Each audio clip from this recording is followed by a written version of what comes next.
Adunay mga higayon sa atong kinabuhi nga nasuya o nasilag kita sa uban tungod sa kahadlok nga mawad-an kita og bili o gahom diha kanila. Mahadlok ta nga aduna pay mas molabaw nato. Mahadlok ta nga dili na unya ta respetuan og daigon. Mahadlok ta nga mahukasan sa gahom. O kini nga mga kahadlok ang gamot hinungdan nga dili kita malipayon sa atong kinabuhi o pagkinabuhi.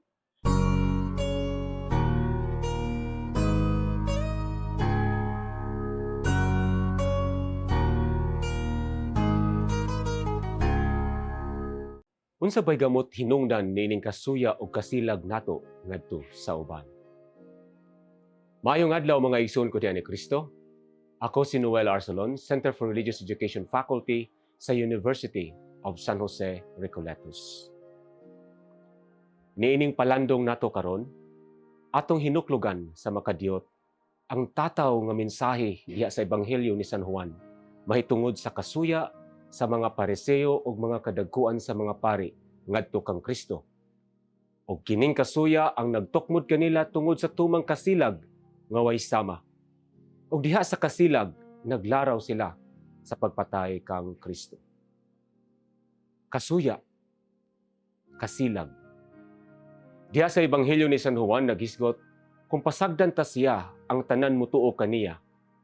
Kini nga punto alang kanako nagpasabot og kasuya sa mga hipokrito batok kang Kristo. Og tungod sa kasuya, gikasilagan nila siya og giplanuhan nga patyon. Si Caifas nagingon, mas maayo alang kaninyo nga usara ka tawo ang mamatay alang sa katawhan kaysa malaglag ang tibuok nasod. Kini nga mga punto nag-aghat kanako sa pagpangutana. Unsa bay gamot hinungdan niining kasuya ug kasilag nila ngadto kang Kristo? Kahadlok.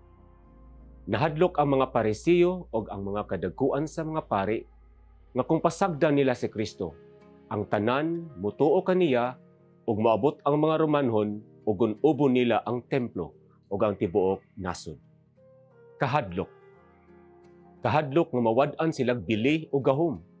Alang kanako, kini nga kahadlok ang gamot hinungdan sa kasuya o kasilag sa mga pariseo o mga kadagkuan sa mga pari ngadto kang Kristo.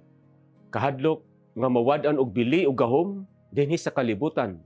Tungod niining kahadlok, they lose the very sight about the truth that Jesus brings. They are blinded by their egotistical dreams, not mindful that in this world they are not destined.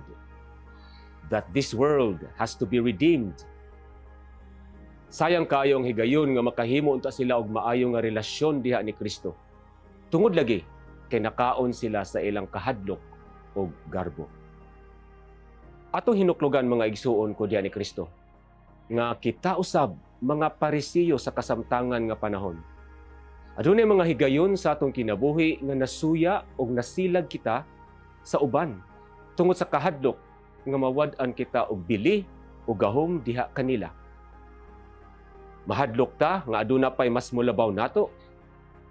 Mahadlok ta nga dili na unya ta respetuan og daigon. Mahadlok ta nga mahukasan sa gahom. O kini nga mga kahadlok ang gamot hinungdan nga dili kita malipayon sa atong kinabuhi o pagkinabuhi.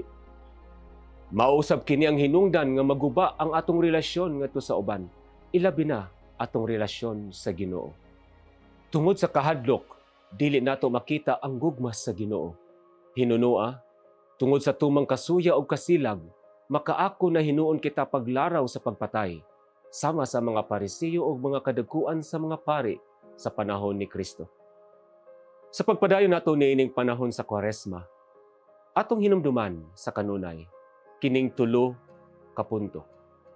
Una, nga dili kita angay mahadlok.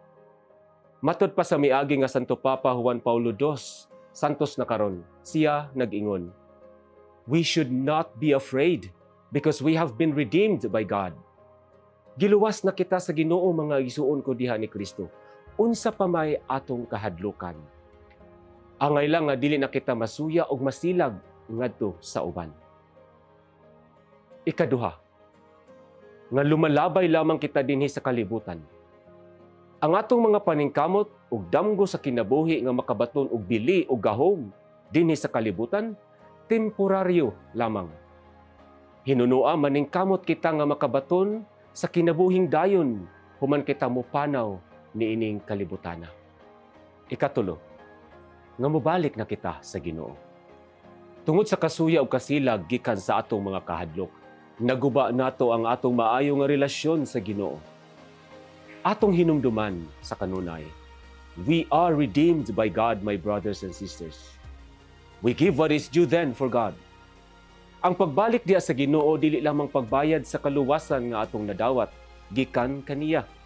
Apan labaw sa tanan, ang atong pagbalik kaniya nagpasabot nga wala gayud kitay mahimo kung wala siya sa atong kinabuhi. Nga lisod maangkon ang tim-os ug piunay nga kalipay kung halayo kita sa Ginoo.